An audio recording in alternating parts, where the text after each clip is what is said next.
It was a chilly autumn evening, and the sun was beginning its descent, casting long shadows across the Walmart parking lot. I had decided to stop by the superstore to grab a few essentials before heading home. The fluorescent lights flickered above me as I pushed my cart through the sliding doors, the smell of popcorn and disinfectant wafting in the air. Little did I know, this routine shopping trip would soon turn into a nightmarish ordeal. As I navigated through the labyrinth of aisles, the atmosphere felt oddly unsettling. The store was eerily quiet, with only the distant hum of the refrigerators breaking the silence. I shook off the unease, attributing it to the odd time of day and the empty aisles I happened to be wandering through.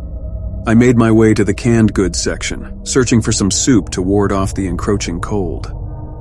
The shelves were half empty, and the few remaining cans were dented and dusty. My eyes were drawn to a solitary figure at the end of the aisle, a tall man in a tattered coat. He was muttering to himself and seemed to be rearranging the cans in an almost ritualistic manner. I quickly averted my gaze, feeling a knot of discomfort forming in my stomach. With a can of soup in hand, I moved on to the toiletries aisle. The flickering lights here cast unsettling shadows on the rows of shampoos and razors. As I reached for a bottle of shampoo, a cold breeze brushed against the back of my neck, causing me to shiver. I turned around, expecting to see an open door or a draft, but there was nothing. My heart raced as I hurriedly placed the shampoo in my cart and continued on my way. The unsettling feeling followed me through the store as I collected items from my shopping list. It was as if the walls themselves held a sense of dread, and the air was growing heavier with each passing moment. I glanced at my watch, realizing that I had been in the store far longer than I intended. The sun had completely set, and the store's interior had taken on an almost sinister hue.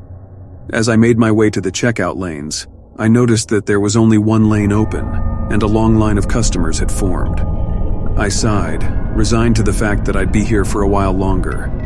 The line moved at a crawl, and I felt the eyes of other shoppers on me, their expressions vacant and unsettling.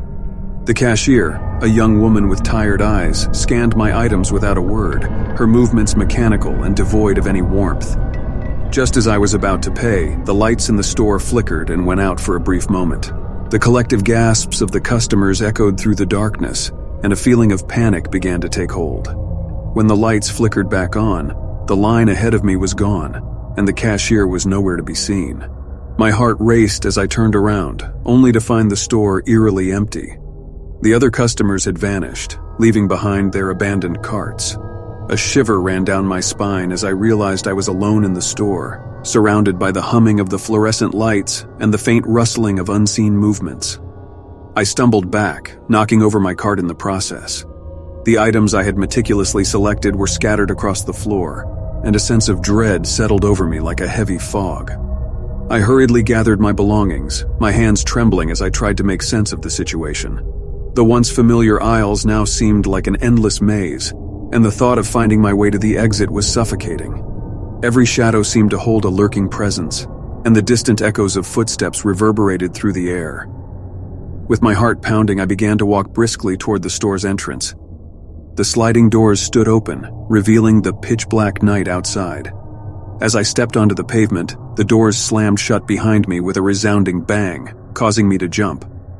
I turned back to see the doors sealed shut, the windows now reflecting a distorted version of my own horrified expression. A voice seemed to whisper in the wind, chilling me to my core. "You're one of us now." In that moment, I realized I was trapped in a Walmart that existed on the edge of reality, where time and space had become distorted. As the wind picked up, carrying with it haunting whispers, I knew that my ordinary shopping trip had turned into a descent into darkness from which there might be no escape.